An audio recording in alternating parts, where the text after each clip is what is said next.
آقا پسری بود تو مدرسه ما، خیلی پسر خوبی بود. تو ظاهر زندگیش از لحاظ ما واقعا یک بود. درس خون بود، جوری که معلم‌ها روش حساب می‌کردن. از لحاظ شخصیتی کاریزماتیک بود، جذاب بود، با معرفت بود، بچه‌ها کمک می‌کرد. ورزشکار هم بود.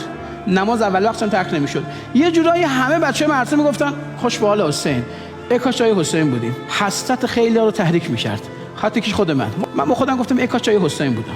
یه بار بهش گفتم حسین به من ریاضی یاد میدی؟ گفت آره چه اشکال داره؟ گفتم بس خیلی بامرام. یه روز جمعه بود رفتیم خونه‌شون ریاضی یاد بگیریم، وسطای درس ریاضی بود ساعت 11 صبح. یه دفعه تو اتاقی که ما بودیم در زده شد.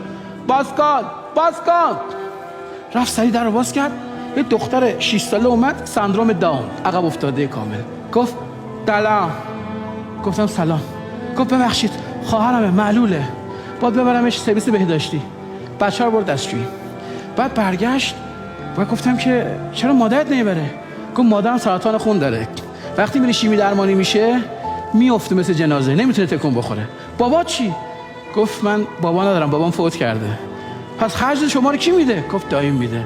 تازه فهمیدم عزیز من حسین در ظاهر زندگیش درسخون بود، کاریزماتیک بود، نمازخون بود، ورزشکار بود و در بطن زندگیش خواهر معلول داشت و مادر بیمار و پدر هم نداشت. این قانون همه زندگی هممون همین شکلیه. خوش به حال فلانی، خوش به حال هیچ کس نیست.